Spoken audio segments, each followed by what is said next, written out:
So my name's Matthew Orth. I am the head of technology at Rivermount College. My main teaching area is engineering. I do teach design and a little bit of digital solutions as well. They all come under the umbrella of technology here.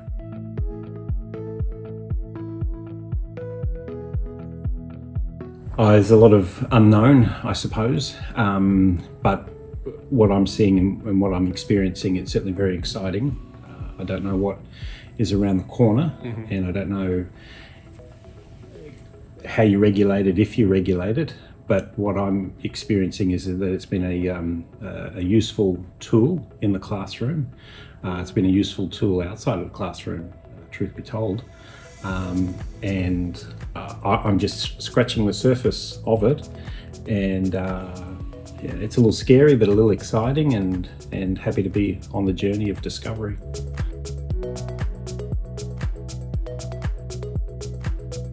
Yeah, so in this semester, term 4, I've taught a year 9 engineering class, and we've been learning about control systems.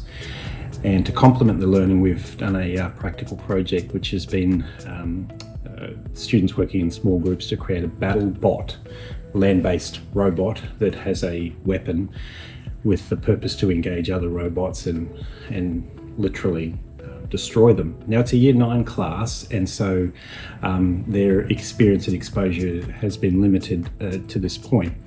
The robots are designed to be autonomous, so they have to write code and create everything from CAD drawings, 3D printing, laser cutting, so fully autonomous. And apart from the electronical components, they're responsible for creating everything. It's a big undertaking, a big ask. Most of them have not undertaken, or many of them have not undertaken any coding classes through digital solutions. Some have, but many haven't, and they've not learnt the Arduino C++ language.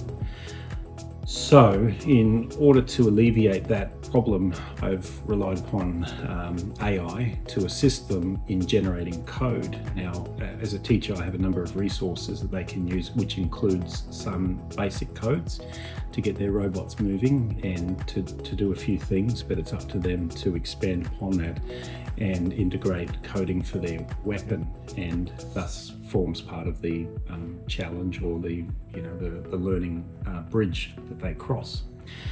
So again, a big undertaking, and for many of them a little overwhelming. I decided to introduce AI into the classroom and make it permissible for them to use that, and through our IT services granted them access on their one-to-one device. And it was really helpful and beneficial, particularly with troubleshooting. So as they would write code and something wouldn't work, they could then paste that code into AI and ask a question, why doesn't this work, or what's the problem? And for the most part, it was quite successful. So we used Chat GPT, I think 3.5. I think it's a free version. And for what we were doing, it was great. It wasn't perfect. Students soon found out that they couldn't just type in, write me a code for my BattleBot that uses Arduino so that I will win. They need to make sure that their prompts were specific. And when it would generate an answer, they could then modify or refine their prompt or add on to it. And they found rather, that as they did that, the return or the response got a little bit more accurate and a little bit more appropriate for what they were looking for. Definitely better. So I didn't invite them to do that until they had gone through the journey of struggle, and for many of them, disappointment and dissatisfaction. And despite the tutorials that I had scheduled for them to go through and to learn and to try and understand, despite the coding that I had provided for them, and the research, and we used Tinker Circuits, and if you're familiar with that, it's got a lot of great community upload of resource. But for many, it was just a bridge too far, and their robot could move, but it wasn't really doing what they wanted it to do, and it wasn't interfacing with the sensors that they'd put on to their robot. So when we spoke about AI, and they went from feeling a little discouraged to feeling optimistic, and literally the next lesson, they were busy, they were working, they were generating code, they were testing it. Again, it wasn't perfect, wasn't the miracle cure, but it was certainly a better outcome.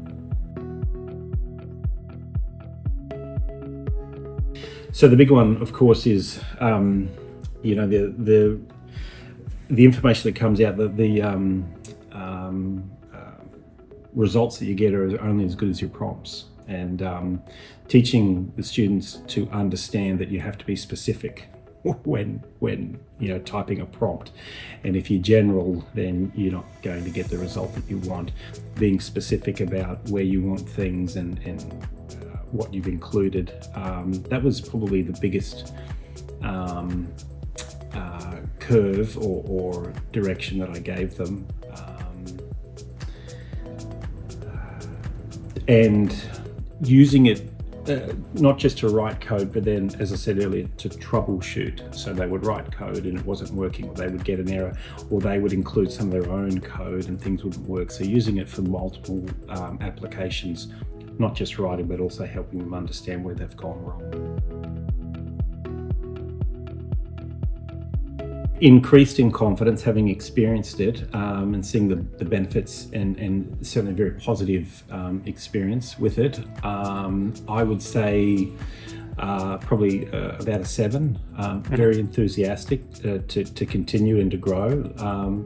Just treading cautiously and making sure that we don't become too reliant on AI, and helping students understand that they need to understand what's going on and be part of the journey, not just defer to AI and think, well, I don't know what I'm supposed to be doing, but if I put in a prompt, it's going to tell me what to do, and hey, my problem's solved. And I don't really want to go down that pathway.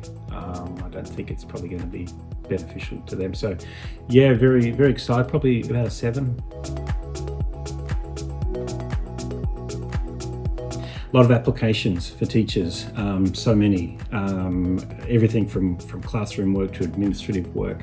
I would say give it a go, start small, try a few things, and if you're getting benefit from it, well then, continue to learn about it and apply it. And it has made my experience or my the work that I do a lot more efficient. And the outcomes have been, I would dare say, superior to what I would have achieved having not used it.